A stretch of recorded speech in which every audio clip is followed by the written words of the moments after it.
Ek wil graag vir u 'n skets wys. God die Almagtige, die Skepper God, die volmaakte God, die koning oor alle konings, hy is in die hemel, en ek en jy is op die aarde, en saam met ons op die aarde is Satan en sy leermagte. Hy was die koning, of hy is die koning van die atmosfere, en hy is ook die koning van hierdie aarde. Het hy nie vir Jesus gesê, buig voor my neer, en ek gee vir jou die koninkryke van hierdie aarde nie. Deur die mens se onwilligheid om God se riglyne toe te pas, het Eva hom die reg gegee om sy koninkryk hier op die aarde te vestig.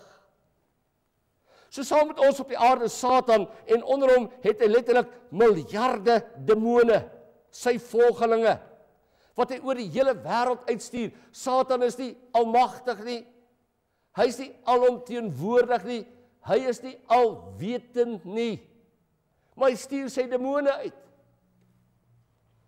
Al wat ons beskerm teen hierdie magtige vyand, is die toepassing van God se woord.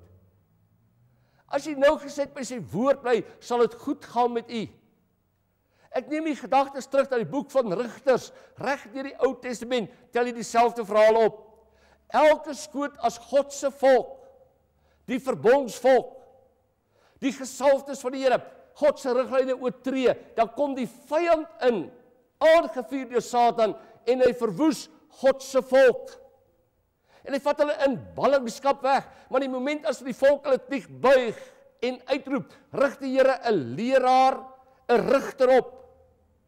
En die moment as die rigter hulle die woord kom vertel, hy vir hom kennis gee, en hulle maak die openinge toe, dan kom die seën van die Here terug.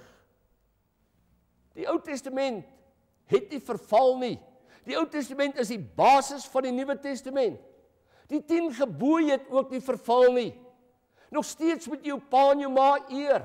Nog steeds mag jy nie steel nie. Nog steeds mag jy nie oorspel pleeg nie. Alhoewel ons nie die 10 gebooie neerskrywe op tablette in die kerk nie, is dit geskrywe op jou hartstafels. Jy moet weet wat is reg en jy moet weet wat is verkeerd. God se Gees sal jou oortuig. Maar van ons het so hard geword in ons sonde. Ons bly skinder. Ons bly kwaad praat. God se Gees het lankal opgehou, of jy hoor lankal nie meer wat sê God se Gees vir jou nie. Jy het verhard geword.